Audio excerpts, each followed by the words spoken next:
हाय नमस्कार, आप देख रहे हैं सिटी न्यूज़ 100। हरियाणा में पार्षद के चुनाव 2 मार्च को होने हैं। इसको लेकर कांग्रेस में बड़ा असमंजस चल रहा था कि कब क्या होगा, क्योंकि बीजेपी का अपना दबदबा बनाने की कोशिश है तो कांग्रेस अपनी जगह है।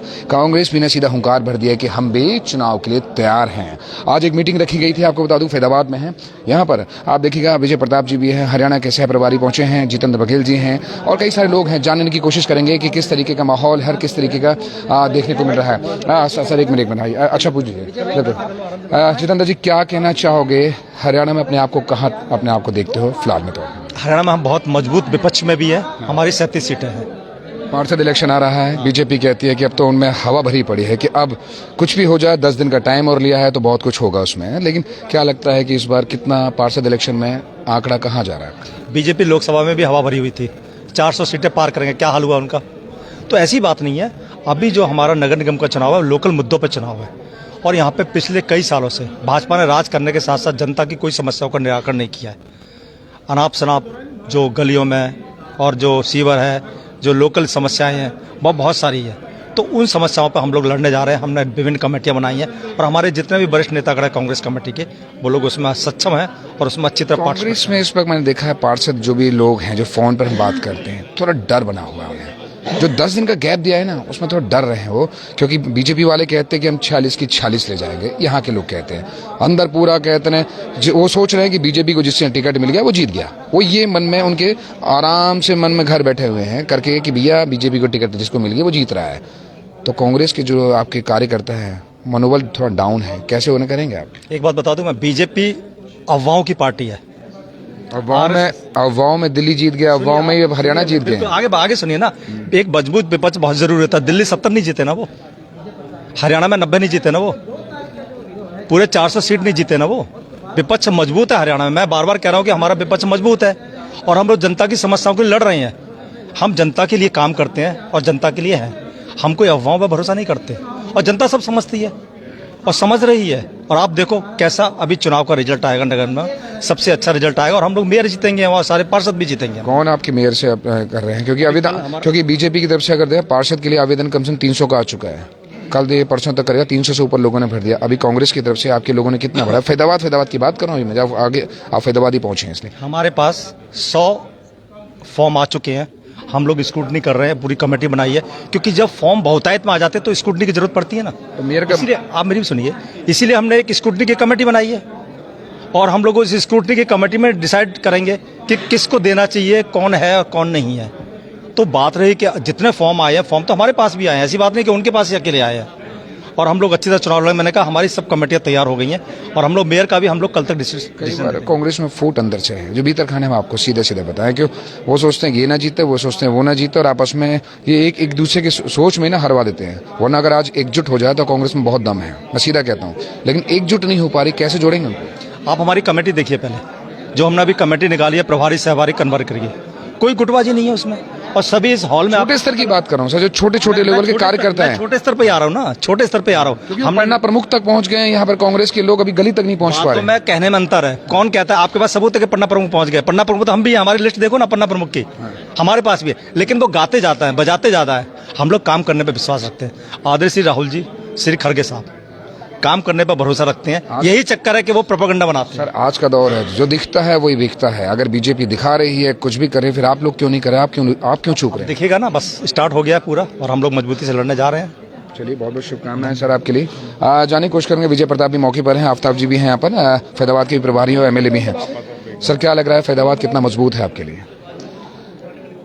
जो आज हमारे साथियों में, कांग्रेस के साथियों में जो आज जोश दिखा और जिस तरीके की लगे, मैं बड़ा आश्वस्त हूँ कि भारतीय जनता पार्टी की 10-11 साल की जो सरकार का परफॉर्मेंस रहा है, जिस तरीके से नगर निगम ना होके नरक निगम बन गए हैं, भ्रष्टाचार के अड्डे बन गए हैं। ये लोग कहते हैं हम 46 के 46 जीत रहे हैं। नहीं, वो तो ऐसा है, बेईमानी करके तो ये हरियाणा में कर लिया, लेकिन अब इसको जो है ना, कब तक ये इस तरह की राजनीति करेंगे मैं नहीं समझता। 10 दिन का वो किला कैसे ढाएंगे जो 10 दिन का टाइम लिया इन लोगों ने, 2 से लेकर 12 के बीच में? नहीं को सब चीजें, सब शंकाएं जो हैं, इसीलिए हम बैलेट से मांग कर रही है पार्टी कि बैलेट से कराया जाए। नहीं सुनेंगे सर, ये बैलेट जिन्होंने EVM शुरू किया था उन्होंने बंद कर दिया उन देशों ने, हमारे इंडिया तो उसी पे चलता है।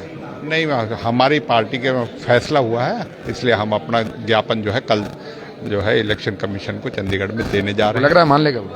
हैं। हमारा काम अपनी मांग करना है और अपनी आप जनता को साथ लेके उस चीज़ को मांग को उठा के और उस चीज़ को इनको मजबूर करना है कि इस चीज़ को करें। ठीक है। विजय प्रताप जी भी हैं पर मौके पे। विजय जी क्या कहना चाहोगे? विजय जी क्या कहना चाहोगे? लगातार बीजेपी वाले कह रहे हैं हम 46 के 46 जीतेंगे, लगा उनके फॉर्म आवेदन आ रहे हैं, आवेदन टूट के आ रहे हैं, कई पार्टी से टूट के आ रहे हैं। आप कैसे अपने आप को सोचते हैं कि किस तरीके से फैदाबाद में मजबूती लेके आएंगे, क्योंकि थोड़ा मनोबल कांग्रेस के लोगों में है, मैं डाउन हो रहा है? देखिए ऐसा नहीं है। दिल्ली अलग प्लेटफॉर्म पे है, यहाँ हमारे हरियाणा माहौल अलग है और हमारे यहाँ लीडरशिप भी स्ट्रांग है। अभी आप देखिए बराबर तकरीबन परसेंटेज हमारा रहा, आधा 1% कम है। 37 हमारे MLA आए हैं, इन्होंने धन बल, बाहुबल, मैनेजमेंट, प्रशासन, मीडिया, उसके अलावा भी मशीनें, क्योंकि आप देखो अभी तक हमने जो मांग की थी वीडियोग्राफी दी जाए और जो नियम है इलेक्शन कमीशन का कि जो कैंडिडेट लड़ेगा उसको वीडियोग्राफ अभी तक नहीं दिए, मेरे हाई कोर्ट के ऑर्डर के बावजूद वो नहीं दी है। ठीक है जी, वो तो कई सारे ऐसा चुनाव फरवरी में है। मशीनें 99% चार्ज आ रही थी, तीन दिन वोटिंग के 3 दिन बाद भी, तो संदेह पैदा होना स्वाभाविक है और चुनाव आयोग की और सरकार की ये जिम्मेदारी बनती है। उन्होंने बिल्कुल शक शुबा दूर नहीं किया, बल्कि लोगों को और विशेषकर उन कैंडिडेट्स को और उनके वकीलों को ये बरगला रहे हैं, हैरेस कर रहे हैं, उनसे मिल नहीं रहे, उनको जवाब नहीं दे रहे। तो शंका तो है ही है, लेकिन फिर भी डेमोक्रेसी में हमारा फर्ज है, हम लड़ेंगे। जब देश गुलाम था तो पार्षद इलेक्शन में भी फिर अगर मान लीजिए ऐसी शक रहा, ऐसी सब हुआ तो फिर कैसे करोगे? देखिए हमने डेलीगेशन हमारा कल जा रहा है और चुनाव आयोग से मिलेगा हरियाणा के कि भाई ये बैलेट पे होना चाहिए, क्योंकि सरकार की मंशा सही नहीं है। तो आपको लगता है कि मान जाएंगे? उनके जो पुराने आचरण है उसको देखते हुए तो नहीं लग रहा है, लेकिन चलो हमारा कोशिश है प्रयास करना और हम तैयार हैं, मजबूती से लेंगे, चाहे मशीन से हो। हमारी डिमांड बैलेट से। तो कांग्रेस की तरफ से मेयर के लिए कौन कैंडिडेट आप सोच रहे हैं? अभी आवेदन आएंगे, कल तक आवेदन आ जाएंगे। उसके बाद हमारे जो सह प्रभारी हमारे प्रभारी जी और डिस्ट्रिक्ट लेवल की कमेटी जो हमारी है वो उस पर विचार विमर्श करके और 2-3 दिन में सब फाइनल हम कर। आप सब डिक्लेयर कब कर दो कि 11 से 17 के बीच नॉमिनेशन है? अब बस आ ही रहा है टाइमिंग, उसके बाद मुझे उम्मीद है 3 दिन के अंदर सारा हम डिक्लेयर लिस्ट जारी कर देंगे। कर देंगे। हमने अभी स्क्रूटनी कमेटी जारी कर दी है, हमारी मैनिफेस्टो, हमारी कैंपेन और हमारी लीगल कमेटीज, हमारी मैनेजमेंट कमेटी, फाइनेंस कमेटी, उसका गठन अभी हम 2 घंटे में कर देंगे। तो कितना आप सोच रहे हैं पार्षद इलेक्शन में कितनी आपकी आप भी सोच रहे हैं कितनी सीटें आप लेंगे? मेजोरिटी लाएंगे। आज लोग परेशान हैं, इन लोगों को वोट थोड़ी दिए लोगों ने, इन्होंने तो छल से राज लिया है और अगर इनके छल को रोकने का भी हम प्रयास करेंगे। अगर आप ग्राउंड पे देखें तो सबसे ज़्यादा भ्रष्ट नगर निगम में फरीदाबाद का नाम आता है, वो इनकी वजह से। 10-11 साल से ये बैठे हैं, 200 करोड़ के घोटाले इन्होंने किए हैं। फरीदाबाद में कहीं भी सड़कें आप देख लीजिए हालत अच्छी नहीं है, कचरा अभी तक साफ नहीं हुआ है, सीवर की व्यवस्था इतनी बुरी है, पानी, चौराहे अभी तक नहीं बने 4 महीने में, और चौराहों पे मूर्ति भी 5-5 करोड़ की लगा दी, ये भी एक घोटाला है। कॉरपोरेशन के कम से कम 5,000 करोड़ रुपए खा चुके हैं पिछले 10 सालों के अंदर। पॉल्यूशन की आप स्थिति देख रहे हैं, नई नौकरियां नहीं लगाई हैं, ट्रांसपेरेंसी कोई नहीं कॉरपोरेशन के अंदर है। कॉरपोरेशन की बिल्डिंग आप देख लेंगे तो ऐसे लगेगा पुरातत्व विभाग की कोई खोज हुई है। तो इन्होंने कुछ नहीं किया है, 10 साल में इन्होंने इस शहर को बर्बाद किया है, प्रदेश को तो किया ही किया है, देश को। लेकिन अब ये चुनाव कॉरपोरेशन का है, मैं उसी पे आ जाऊं। कॉरपोरेशन को बर्बाद किया है।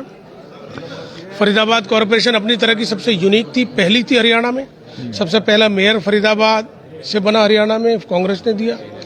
उस समय जो प्लानिंग और पॉलिसीज आई थी, जो एग्जीक्यूशन हुए थे, कहाँ पहुंच गया था फरीदाबाद। इन्होंने स्मार्ट सिटी के नाम पर इस शहर को डंप कर दिया है। बहुत मुद्दे हैं हमारे पास और हम जोर शोर से क्योंकि अब गली गली का इलेक्शन है। पहले तो था कि कुछ इलाके का था, अब गली गली का इलेक्शन है। पहले भी गली गली में ही थे भाई साहब, पूरा फरीदाबाद गली गली में जाना पड़ेगा। गली गली में जाएंगे, सारी टीम जाएगी मजबूत साथ। तो देखिएगा, इस समय आपको बता दूं पार्षद इलेक्शन 2 तारीख को वोटिंग है, मार्च को। इतना सा वक्त बचा है। अब देखेंगे कांग्रेस की तरफ से कौन कौन उम्मीदवार निकल के आता है, क्या दावेदारी होगी और किस तरीके से चुनाव इस बार फरीदाबाद में लड़ा जाएगा। लेकिन हाँ, तो 10 दिन का जो गैप है ना, ये थोड़ा सा जो उम्मीदवार है उनमें डर पैदा कर रहा है, ये थोड़ा परेशानी, उनको थोड़ा शक स्वभाव पैदा कर रहा है। पर चलिए, ये चुनाव आयोग के ऊपर डिपेंड करता है, सरकार के ऊपर डिपेंड करता है, प्रशासन के ऊपर डिपेंड करता है, क्योंकि उनकी जिम्मेदारी बनती है कि उम्मीदवारों का जो शक है उसे थोड़ा हटाया जाए। नमस्कार।